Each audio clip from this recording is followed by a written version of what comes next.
Hey, what's going on, guys? Full here from Custom Offsets, Custom Offsets TV on the YouTube. Want to take a look at this newest video.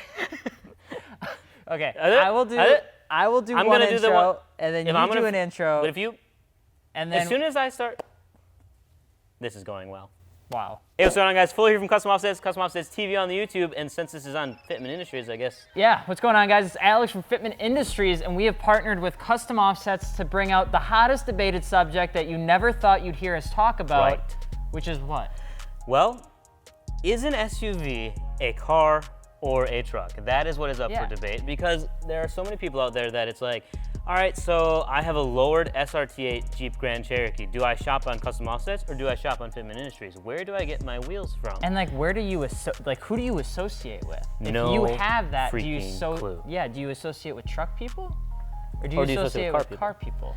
There's such a weird debate, and it could go either way. And so I think what we wanted to do here, we literally have no idea what we're doing. We sat down to make this video, and Alex was going to ask me how we were going to talk about it, and I said, stop talking. We'll figure it out on camera. We don't know. So what I've done is I went to the gallery, and I pulled out vehicles from Fitment Industries gallery, as well as vehicles from Custom Offsets gallery, obviously all SUVs. So we can kind of debate what is a SUV and what market do they associate with. Because there's some people that are going to get technical and say, well, an SUV has a frame, so like your Ford Excursion and things that come on like an F-250 chassis, basically, because they are solid frame vehicles where you have crossover vehicles that it's unibody and it's like a car. But there are SUVs nowadays that are unibody because all the manufacturers have realized that, I don't know if it's cheaper for them or if it's just easier produced, but it seems like everybody's going to a unibody construction. Yeah, that's true. I think you've seen a lot of that, especially in like the newer cars and stuff too, with so many people paying attention to gas mileage and weight and things like that. So it'd be interesting to see. All I know is that everything looks better when it's like tucked and lowered. And not raised on some. So this is going to be so interesting because the same video is going to be on Fitment Industries and Custom Offsets. So you're going to have people that are like, what? No! And then we're going to have people that are saying the exact same thing, but towards the opposite direction. So I want to start with GMC Yukon. Now these are both 2018 and 2017. I'll pull them both up and we'll take a look at them. So the first one that's loading up, now this guy, is this a car guy? So it's a 2018 GMC Yukon. He's on 24x10 plus 100%. 20s. 100%. Yeah, I won't even doubt it. Not a doubt in my mind. And here's why. Because you can tell that this man bought this because he just wanted a comfortable ride and to also show the world, I have some money, right? And then you got the 20x10 plus 20s, which means he's still going with a car-ish style offset besides obviously the actual diameter of the wheel. Right, the size itself. But then he even went with proxies. Which is a good street tire for cars. I mean, it's not really a truck tire. It's not a Nitto Ridge Grappler, if you will. So that's the way that I see it. And it looks, pretty moderate. It looks like it's stock suspension. Doesn't look like anything crazy. It looks like he threw some wheels and tires on it, called it good. But like, I love the look of this, which I'm sure people are probably going to be upset. And I think I would have to agree that this guy probably more closely associates to a car company. But you can buy these wheels on Custom Offsets too. So you like, you have both. Too. 35 sidewall tire. Yeah, not a lot of sidewall for a vehicle. Now, I'll pull up this one. This is 2017, but it's the same body style, so you get the same concept. Industries, don't freak out. But there are people in this world that instead of bringing the car down, they actually bring it up. And we're gonna find out why. We are gonna find out. There is a reason. Holy moly. Right, so now you look at this one and you're like, okay, it's the same thing, but this one's lifted 6 inches in the air and he's running 22x12 negative 44s. So last one was positive offset, positive 20. This is a negative 44. So this is sticking out significantly further. I mean, you can look at the head-on shot. Specialty forged wheels. Which, I don't know if car guys will know, but that's a very expensive, forged truck wheel. That's an expensive set of wheels right there. So like now this guy, this is a truck guy. 100%. But you could also make the argument that, does this actually go off-road, and does that make it more close to a car? That's a tough question, because is a Yukon really meant for anything other than looks? No, I would say no. and that's why I think they associate more with like the car side of things than the truck side of things. Like, not saying that truck guys don't like looks. I still love this. It's still very clean looking. It's totally different than the last thing we saw, but I would drive either one of them. If I could have both, I would have both. So another really good example is the Grand Cherokee. 100%.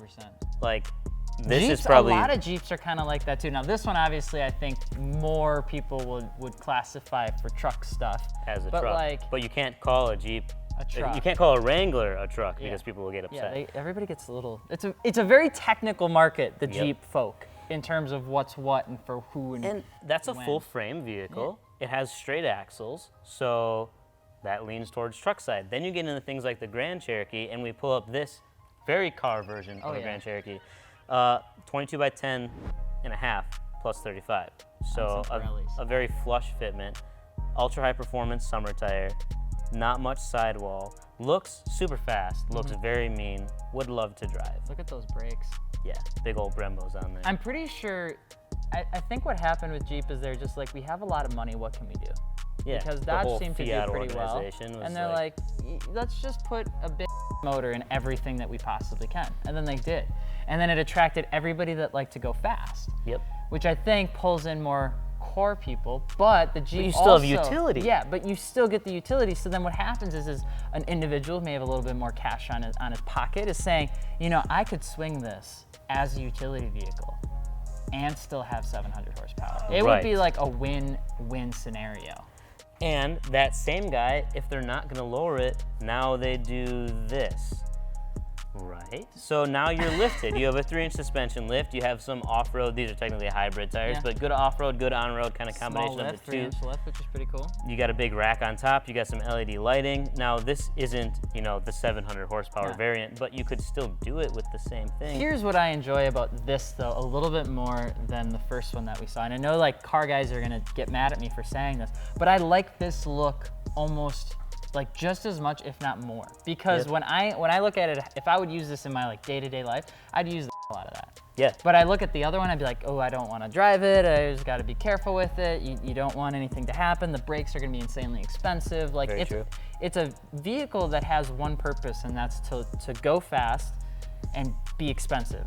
I mean, that's 2 reasons, but you get the point. Whereas this is like, hey, utility, you can use it. It's got some nice, like it still has a little bit of poke. It's got a small lift, but it's still like nice. Right, you get the extra ground clearance that you're looking for. Clearly it looks like he uses this vehicle. I don't know if he's got some sort of awning or rooftop tent on there, but you know, the outdoors, hunting, fishing, camping guy that doesn't want to go to a truck, because a lot of times the reason why people choose SUVs over trucks is simply because they can store their cargo in here and not worry about it getting wet. Now, obviously you can put a cap on the back of your pickup too, but it's easier to just get an SUV. And I know that people enjoy the driving experience of SUVs a little bit more than they do of trucks. When you compare them to like if you're going because they drive more similar to a car. And they're easier to handle. They're easier to kind of get the feedback of like driving the actual thing off-road, or if you're using it as a utility vehicle. People just seem to have more versatility with the utility vehicle than a truck. Exactly. Which is funny. And that kind of brings me to the next one, is why like the Toyotas are so popular as an overlanding vehicle.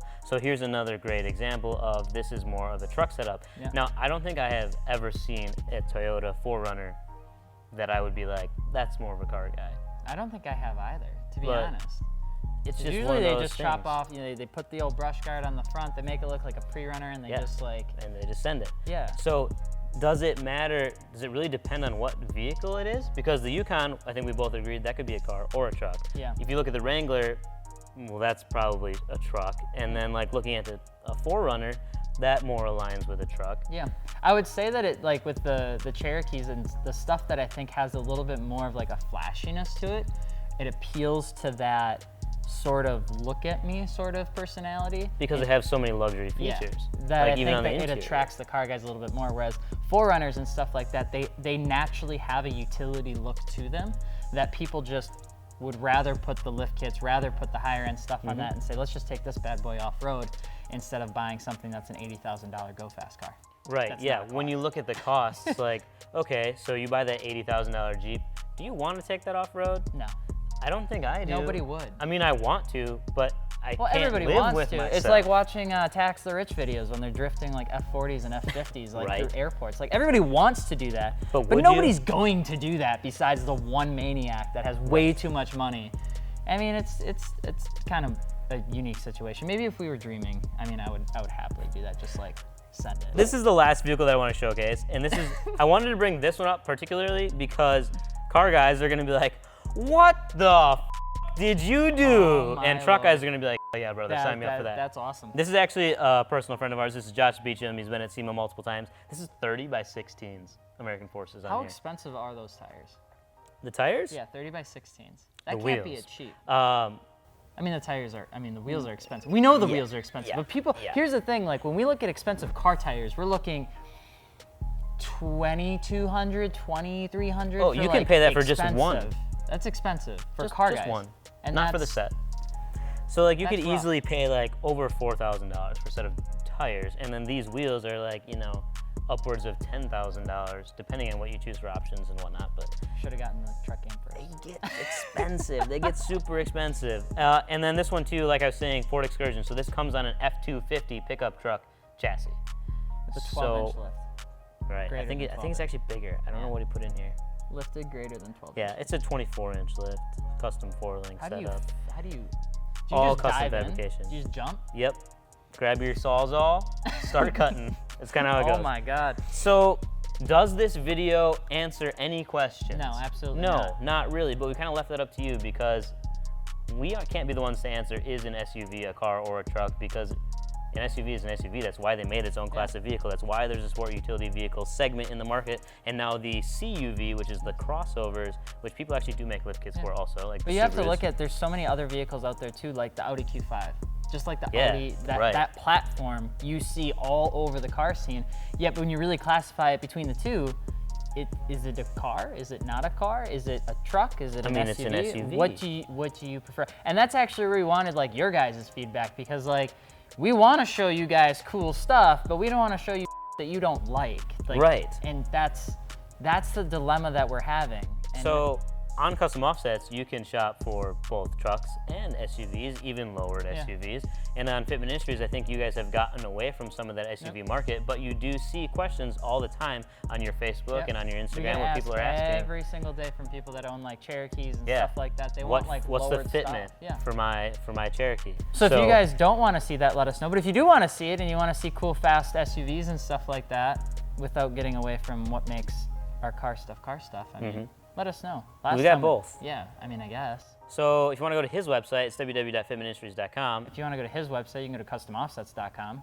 And it's not mine or his, but we at least like to pretend that it's ours, right? Yeah, pretty much. Sort of. I mean, that's pretty much it. Yeah. So, well, we hope you guys enjoyed. Don't forget to drop a comment below and subscribe to both channels if you manage to finagle your way on either side. And we will see you later. Yep. Anything? That's it. Peace.